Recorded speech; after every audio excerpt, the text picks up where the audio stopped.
సూర్యాపేట జిల్లాలో కొత్తగా 45 ఎలక్ట్రిక్ బస్సులు రోడ్డెక్కాయి. సూర్యాపేట ఆర్టీసీ డిపోలో 45 ఎలక్ట్రిక్ బస్సుల్లో మంత్రులు పొన్నం ప్రభాకర్ గౌడ్, బట్టి విక్రమార్క జెండా ఊపి ప్రారంభించారు. కాలుష్యం, డీజిల్ వాడకం తగ్గించాలనే లక్ష్యంతో తెలంగాణ ప్రభుత్వం ఈవీ బస్సులపై దృష్టి పెట్టిందని చెప్పారు.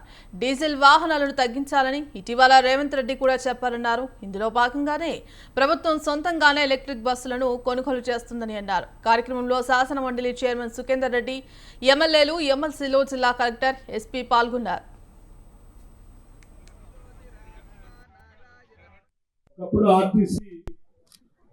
ప్రభుత్వ రంగ సంస్థగా పెద్ద ఎత్తున ఆనాటి ఉమ్మడి ప్రభుత్వంలో కానీ ప్రత్యేక రాష్ట్రంలో కానీ సామాన్యుడి అవసరాలు తీర్చడం కోసం రవాణా సౌకర్యాన్ని కల్పిస్తున్నప్పటికీ రావాల్సినటువంటి ఆదాయం రాకపోవటం వల్ల ఈ ప్రభుత్వ రంగ సంస్థ ఇది నడపగలమా అనేటువంటి భావంతో ఆనాటి ప్రభుత్వాలు పెద్ద ఎత్తున ఆలోచన చేయటమే కాకుండా అవసరమైతే ఆర్టీసీని వదిలించుకుందాం అనేటువంటి ఆలోచన కూడా చేశారు. కానీ రాష్ట్ర ప్రజలకి, ముఖ్యంగా సామాన్యుల ప్రయాణానికి ఉపయోగపడేటువంటి ఈ ప్రభుత్వ రంగ సంస్థని మనం కాపాడటం మన బాధ్యత చెప్పి ఈనాటి ప్రజాప్రభుత్వం రాష్ట్ర ముఖ్యమంత్రి రేవంత్ రెడ్డి గారి నాయకత్వంలో యావత్ రాష్ట్ర మంత్రిమండలి మొత్తం ఆలోచన చేసి పొన్నం ప్రభాకర్ గారు చెప్పినటువంటి సూచనల్ని ఒకప్పుడు ఆర్టీసీ